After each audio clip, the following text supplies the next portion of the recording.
খাড়িতে জল বাড়তে ব্রিজ সংলগ্ন রাস্তায় দেখা দিয়েছে ফাটল। ক্ষতিগ্রস্ত হয়েছে ব্রিজের সংযোগকারী গার্ডওয়াল। আতঙ্কে এলাকাবাসী। মাত্র 3 মাস আগে নির্মিত হয়েছিল দক্ষিণ দিনাজপুর জেলার বালুরঘাট ব্লকের কাশিয়াখাড়ির উপর গঙ্গাসাগর রাধানগর সংযোগকারী রাস্তা।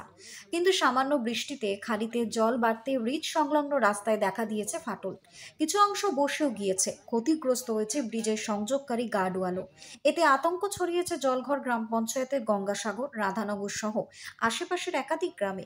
সুরক্ষার কথা চিন্তা করে আপাতত বন্ধ করে দেওয়া হয়েছে ব্রিজের উপর দিয়ে যানবাহন এবং সাধারণ মানুষজনের যাতায়াত। স্থানীয় বাসিন্দারা জানিয়েছেন, বছর 3 আগে গঙ্গাসাগর এবং রাধানগর গ্রামের মধ্যে যোগাযোগের জন্য কাশিয়া খাড়ির ওপর প্রায় 50 লক্ষ টাকার ব্যয়ে একটি ছোট্ট ব্রিজ নির্মিত হয়েছিল। এরপর প্রায় 22 লক্ষ টাকা ব্যয়ে ব্রিজ সংলগ্ন রাস্তার কাজ হয়, যার কাজ শেষ হয় মাস 3 আগে।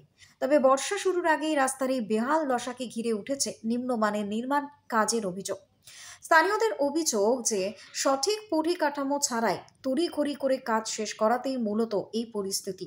কৃষকদের দাবি, এখন ফসলের মরশুম, এই রাস্তা দিয়ে বহু গ্রামে হাঁটে ফসল নিয়ে যাতায়াত করতে হয় সকলকে, কিন্তু রাস্তা বন্ধ থাকায় বাধ্য হয়ে ঘুরপথে যেতে হচ্ছে তাদের। Bureau report, Hili news Bangla. জায়গায় জায়গায় ফাটল ধরে গেছে। যে সমস্ত পিলারগুলো হয়েছে নতুন, সেই সমস্ত জায়গাতে ফাটল ধরে গেছে। তো কখন এই দিক দিয়ে যে গাড়ি ঘোড়া যাতায়াত করে কখন যে ভেঙে পড়বে, এতে মানুষের পরিস্থিতি খুব ভয়ানক দাঁড়াবে।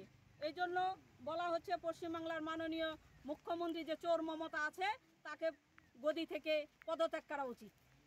কি নাম আপনার? কল্যাণী সরকার।